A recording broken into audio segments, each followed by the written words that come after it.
Coming up in this episode, I discuss the progress I made working on 3 writing projects, the results of free book promotions, including download statistics, and I discuss my efforts to add multiple streams of income to my author business, and I share my biggest lessons learned with multiple streams of income.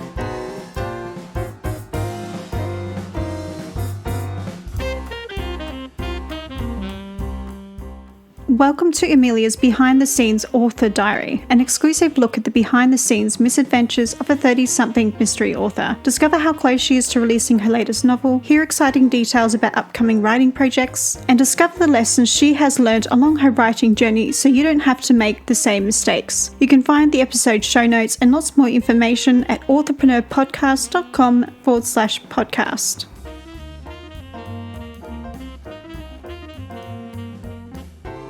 Hello writers, for some reason I put off sharing this author diary update because I believed I didn't do that much writing and I was a little embarrassed. Well, that was partly correct. As I look back over my completed tasks on Todoist and the notes on my daily writing habit spreadsheet, I realised that my assumption was incorrect. I did get some writing done during the first 4 months of the year, but more on that later. I set missing to free and scheduled various low budget book promotions during February and March, and I experimented with Facebook ads with some surprising results. In this show, I share my download statistics, cost per click, and click-through rate when these statistics are available. Also during this period, I started experimenting with multiple streams of income in my author business. I share the things I've tried and the things you need to consider when you're starting out. So stay tuned for all of this and much more. Just to let you know, this episode was recorded on Wednesday the 26th of May, so this show is primarily me looking back at the first 4 months of 2021. So that's January through to April. In the same spirit as the previous episode, I finally caught up on the backlog of the episodes. After this show, I'm back on schedule. If you're on YouTube, you'll notice that I've gone back to an audio-only version of the podcast. I've had to pull the plug on the video podcast because I couldn't do everything and something had to go.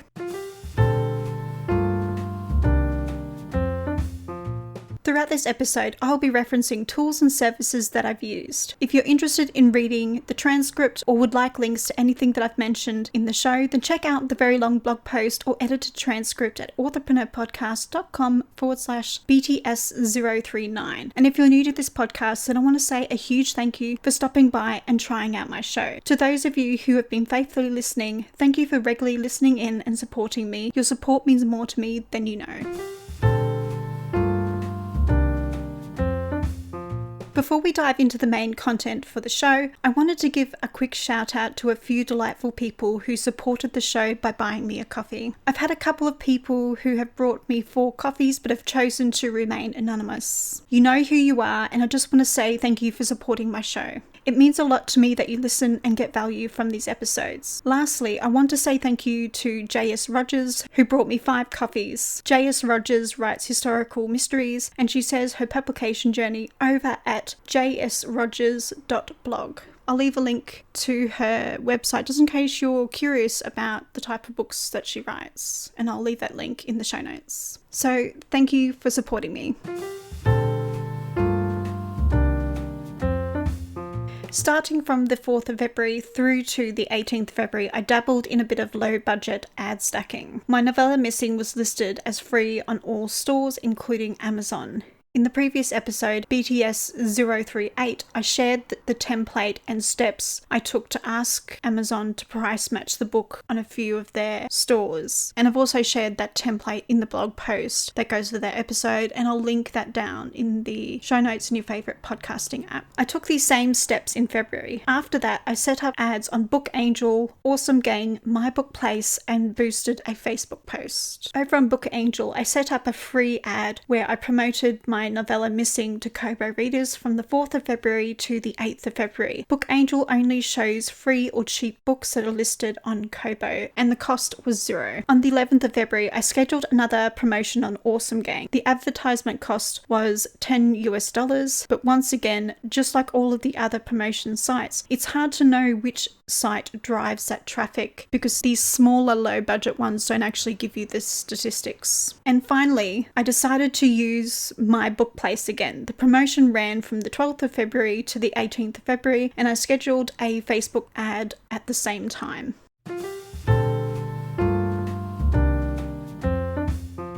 From the 22nd of February to the 28th of February, I purchased a spot on the free page for the mystery and thriller list. The good news is it's still only £3 or $5 Canadian, and that's including taxes. This is the 4th time I've run this advert, and I'm happy with the downloads. And the reviews and ratings are rolling in, which is nice. Readers still either love it and give the novella 4 or 5 stars, or don't and give the book a 3-star and below rating. The majority of readers seem to like my series on this platform more than the US. On Kobo, 25 out of 35 ratings are 4-star and higher, whereas 12 out of 20 are 4-star or higher on the Amazon US store. I'm thrilled because it's not getting worse.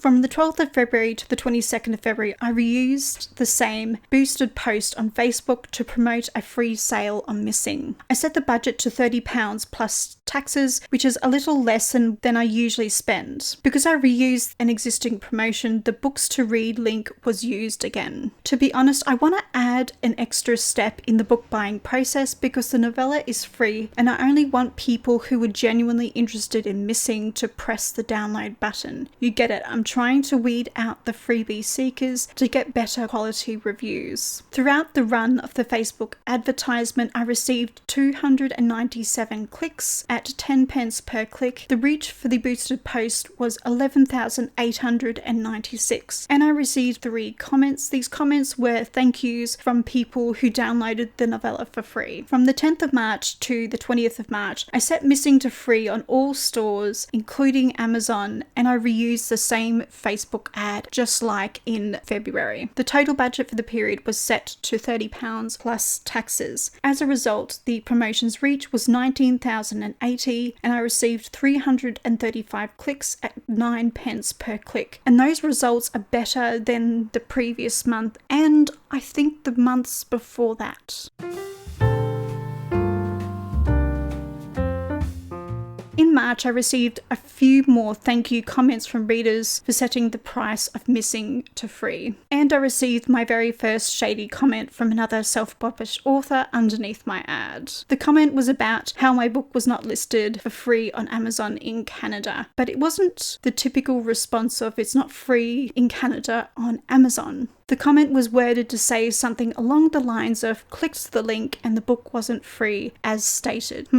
There was no reference to the store or country this person was, having a complaint about. It was almost as if they were trying to make me out to be an unscrupulous author who was ripping off her readers when in fact Amazon changed the price back in Canada. But the book was still free on Kobo and Apple, plus a dozen other retailers because my book is wide. So I got in touch with my inner amateur sleuth and checked out the individual's Facebook profile. That's when I discovered this person was another self-published author, spoke English as a first language, and was from Canada. And this is the beauty of Facebook. If you're going to write shady comments under another author's ads, then they can click on your profile and know a lot about you. And the reason why I wanted to check is I wanted to double check that this person was learning English as a second language and worded the comment quite poorly. I wanted to give them the benefit of the doubt. And then I realized, this is probably not what you're trying to do. So I replied with a polite, sorry you were disappointed, but Amazon can change the prices at any time at their discretion. And that's the truth. Amazon can change your book back from free to full price whenever they feel like it. And I think the hits on the Amazon Canada store weren't enough, so they probably changed it back full price. Next, I chose to hide this person's comment under the ad because I knew I wanted to mention it on the podcast and it wasn't entirely correct. It made it appear that I was deliberately doing this and in fact it wasn't. And I got I was just letting you know reply. Let's face it, I don't believe this response, because if that were the case, they would have given me more information without the shady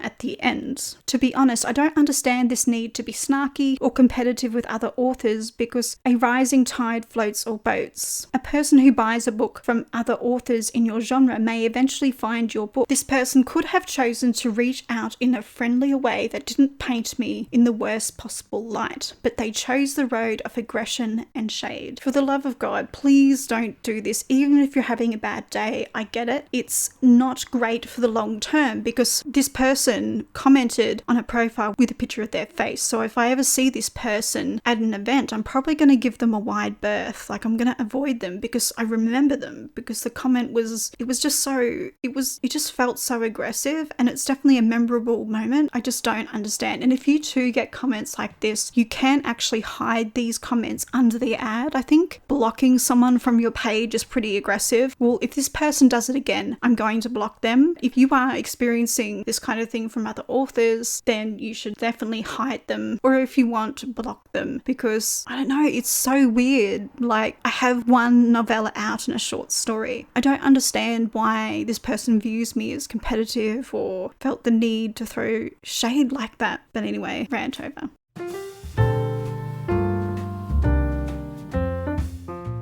The following download statistics are for the free promotions I scheduled for Missing in February, and don't include sales from my short story. Over on Amazon, I received 414 downloads. On Kobo, I received 246. On Google Play, I received 113. On Apple, I received 75. And on Barnes & Noble, I received 17. This next lot of download statistics are from the boosted post on Facebook that advertised Missing for free in March.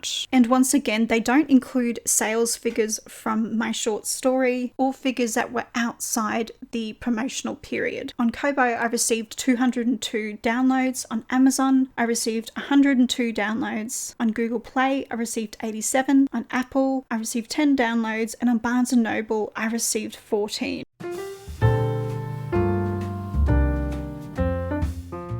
For some reason, I put off sharing this author diary update because I believed I didn't do that much writing. Well, I was partly correct. However, as I look back over my completed tasks on Todoist and the notes on my daily writing habit spreadsheet, I realized my assumption was incorrect. I did quite a bit of work spread across a number of projects. And when I do these retrospective author diary updates, I really do have to comb through Todoist because I use it religiously. Every little task that I complete, I will check it off. I have spreadsheets where I'm sort of monitoring how much writing I'm getting done. I have a calendar where I put stickers. I have a lot of things where I can tell what I was doing on what days. I just have to go and find it and do a bit of research. That's how I'm sort of collating the information for these author diaries, because I used to, when I was more organized, I made notes throughout the month, and then from those notes I created the script and transcript. So let's get into what writing I did do and on what projects. At the end of December and the start of January, I felt more than a little discouraged about the future of my James Lalonde series. I honestly thought no one would want to read book 2 after the reviews on book 1. For the record, there's currently a 60-40 split in the reviews. 60% enjoyed the book and gave it a favourable review, and 40% gave it a critical or didn't like the book rating. So when I say critical or didn't like the book, that's anything less than 3 stars. I look at a 3-star review or rating and sort of think they were sort of split. There were things they liked about the book, but then there were things they didn't really like. And 2 and 1 stars, I sort of see that as they didn't like it. They disliked more things than they liked. And obviously 1 star's just, they hated it. This led me to consider starting a separate pen name with the intention of writing in the cozy mystery genre. For the record, I love cozy mysteries, and I'm not just choosing the genre because it's hot right now. The idea was, if my James Lalonde or Amateur Sleuth mystery series doesn't work out, I have another pen name to fall back on. So I decided to write a prequel novelette that I could use to build an email list as I started writing the first book in the cozy mystery series. The series features a a female amateur sleuth who moves to a small English village. Throughout the 11 writing days, scattered across January and February, I completed 31 hours and 15 minutes of writing. I wrote and performed line edits on scenes 5 through to 13. To drum up interest for the prequel novelette, I shared the edited first draft chapters on my blog and Wattpad. So far, I have chapters 1 to 10 available to be read by anyone with a Wattpad account. 3 days out of the 11 were dedicated to outlining scenes 19 to 25 so I could write the remaining scenes in the book more easily. And I spent a little more time editing the blog posts over on my website to make the story easier to read. After returning to work from my vacation in February, I realised I needed to commit to the James Lalonde series, so this novelette has become a side project with a longer deadline.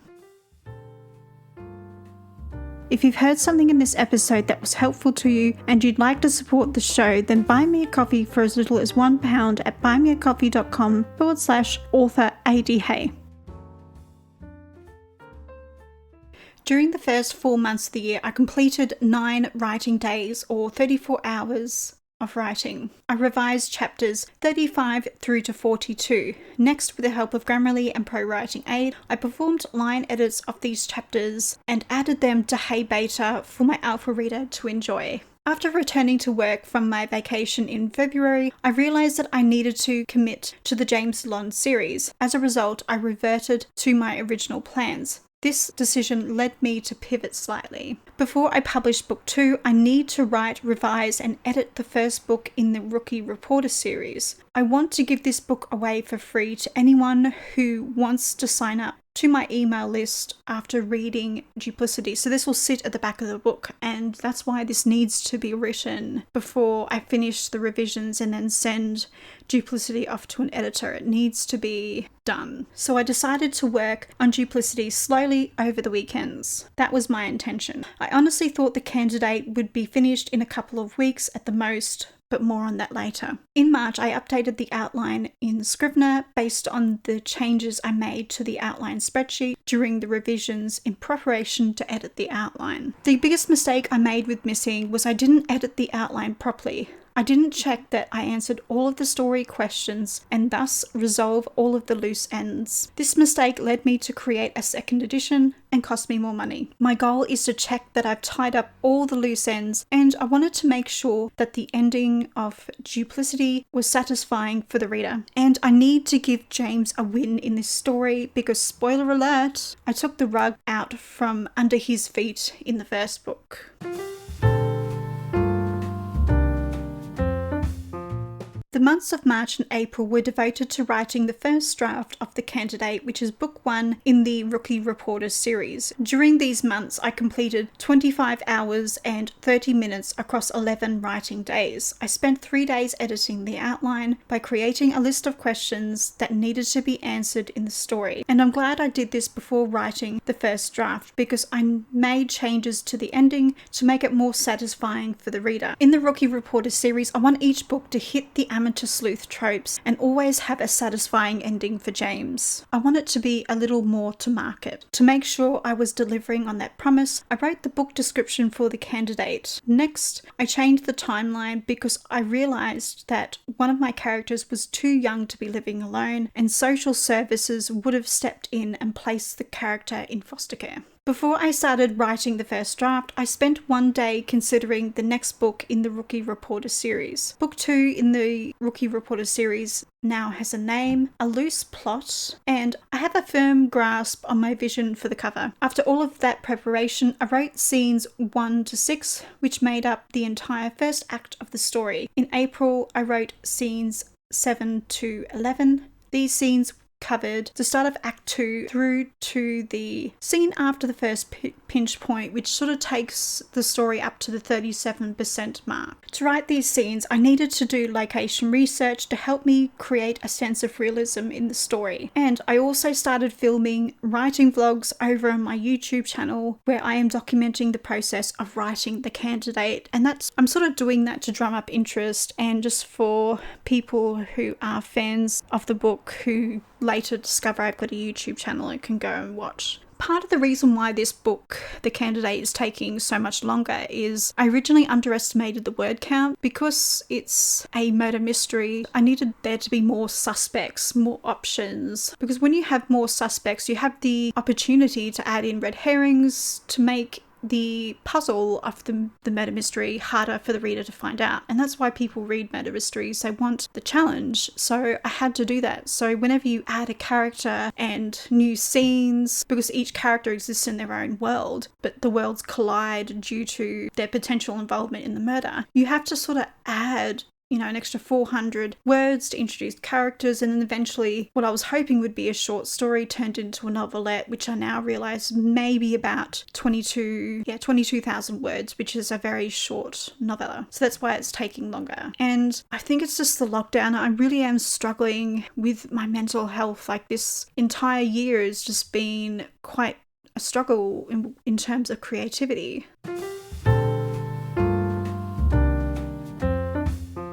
From January to April, I deliberately scheduled time off to help with my mental health. In February, I took a week off because I was very torn about whether I should continue revising book 2 because of the reader response from the first in series novella. And this is something that tied over from about March last year, and I really struggled with this. And if you go through and listen to my podcast diary episodes from March through to now, you'll see the journey and just how conflicted I have been about this series. I needed a mental health break. There was a part of me that considered abandoning the James Lalonde series for good, and I took another 3 weeks off from the 21st of April to the 10th of March to coincide with Easter and my husband's stay-at-home vacation time. During this time, I ended up creating a couple of streams of income in my author business. A huge part of me wants to make a living with my writing and branch out with author services and not put so much pressure on book sales.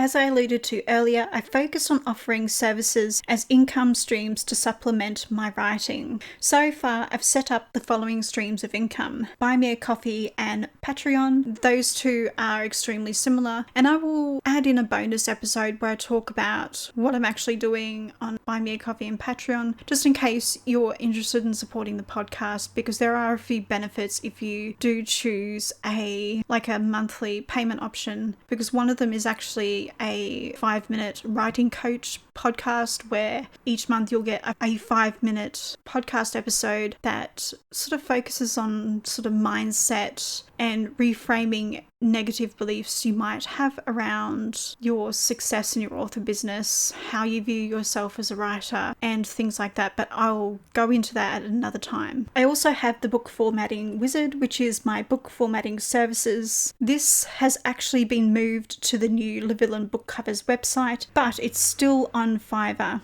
Next, I have Livilan Book Covers, which is a pre-made book cover and pre-made logo design business. And lastly, I have a merchandise store on Redbubble that goes with the Book Nerd podcast. Before you start adding multiple streams of income to your author business, there's something you should know. Everything you add to your author business will require more time than you anticipate, and that's on top of your writing, and it might actually distract you from your writing at first. For instance, I've been setting up a WooCommerce store myself to save money, and it's taken longer than expected because of the learning curve with WooCommerce. Whereas I'm quite familiar with WordPress, it's just WooCommerce is a little different, and it's using WooCommerce with my website sort of template design, because WooCommerce is technically a free plugin that you add to the website, and it gives you different features to create a storefront, to be able to process payments like when you integrate it with Stripe. So where do you start when setting up multiple income streams? I can't tell you where to start, but I can ask you a couple of questions that will help you figure it out for yourself. So what skills do you already have? Think about skills you've acquired through work, hobbies, and your publishing experience. For instance, you might have an impressive typing speed, experience in finance, blogging, video editing, personal assistant skills or graphic design skills. Technically, if you've self-published a few books and know how to operate the various online retailer dashboards, that's a marketable skill to somebody who doesn't have the time or the patience to do that. They just want to write and they don't want to have to figure out how to do all this uploading. Are you interested in acquiring new skills to provide an income stream? For instance, you might want to consider taking courses on proofreading, line editing, or graphic design. Just make sure if you take any editing courses, they are recommended or approved by the Editors Association in your country, and this is really, really important. Here are a few ideas for streams of income you could add to your business. The first set of ideas will require a ready-made audience to drive traffic to your website to make money. And the return on investment is usually relatively low with these kind of things. I'm referring to affiliate income from places like Amazon, hosting services, and products that you use that relate to your audience. Next, you have services like Patreon and Buy Me a Coffee, where fans or supporters can tip the creators they love and get something in return.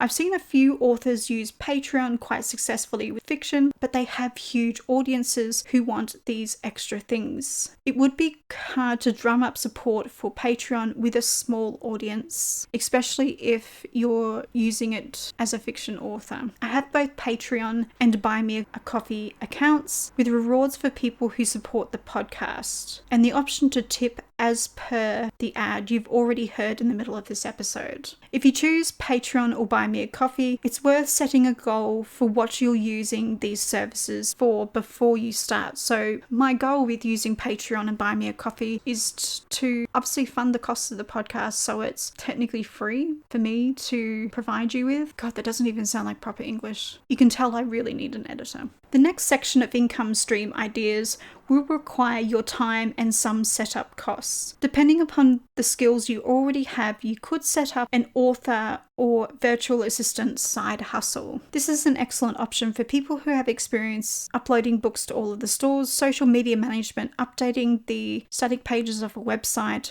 blog management, SEO, podcast pitching, basic personal assistant tasks, or typing up transcripts. Ideally, you could work part-time, maybe 10 hours a month, and be a virtual assistant for a couple of authors. So usually what happens is someone who is a virtual assistant or an author assistant will work a few hours a month for one author and then another author and another author, and they usually work for authors who are in a particular genre. The next idea is setting up a merchandise store.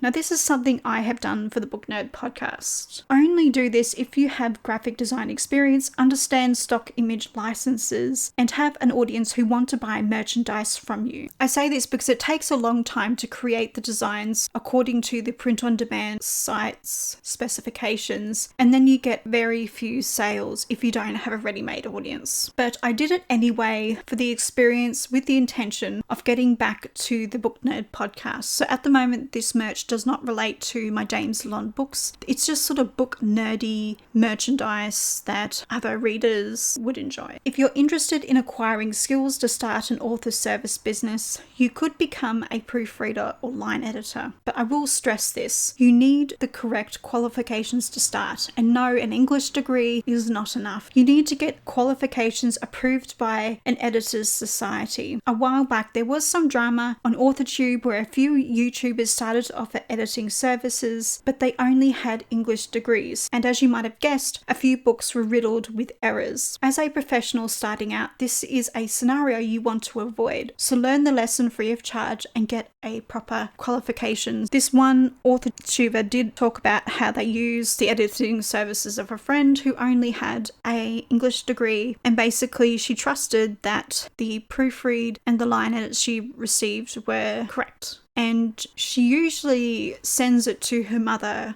who's clearly just like my mum, who values grammar and good sentence structure over feelings, but she didn't do that, and she just published the book. And then she got all of these comments about the quality of the grammar, the spelling, typos, and she freaked out. And rightfully so, because from what I understood of the vlog, the proofreading and the line edits didn't come in the form that I've expected, because usually when you get line edits from an editor, there's all this track changes for line edits, and proofreading proofread. They just simply go through and fix up the errors that haven't been picked up in the various rounds of line editing that you've done. That's how it should be done. And these courses show you the correct way to do this, or a correct and more efficient way of performing these edits. So it's definitely worth investing in a course. You don't necessarily have to do a 4-year degree. I think some of these courses literally span 9 months, and you can do them online and submit your assignments over the internet and get a grade. And these courses are approved by the Editors Association. This last idea was something I had seriously considered doing, and just as I started, the SBF guys launched Hello Books. I couldn't believe it. You too could start a book promotion service, but this requires building a separate email list, creating social media accounts, building a website, and finding authors to participate in the beta runs. Again, there is a considerable startup cost with this idea because you need a professional website with hosting, funds to generate interest in your new business by advertising. Then there's the cost of the email list, and you need an extensive email list with permissions to email people with the discounts or free books, and you simply can't just use your current list. You have to possibly run Facebook ads, create the Facebook page for it, give it a name, advertise the you could start by just scraping off well-reviewed free books on Amazon and sort of share them and sort of say to people, if you are interested in getting this weekly, then sign up to this page. And you really just need a static web page too. And then once you get a sizable list, you can possibly start approaching people and saying, can I use your book in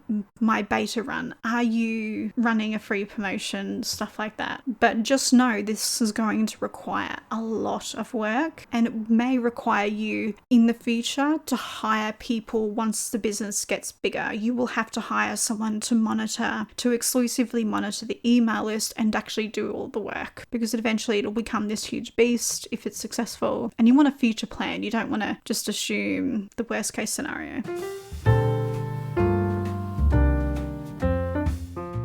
So that's all of the tasks I completed in terms of writing, book marketing, and email marketing. In May, I want to finish writing the candidates so that I can start revisions and editing in June. The next episode of this podcast will be another diary episode where I will continue to discuss my writing and book marketing endeavors. If you have any questions or tips on book marketing that you would love to share with me, please come over to the blog post at authorpreneurpodcast.com/BTS039 and share your thoughts in the comments section. And by the way, if you do share book marketing tips with me, I will share them on the show.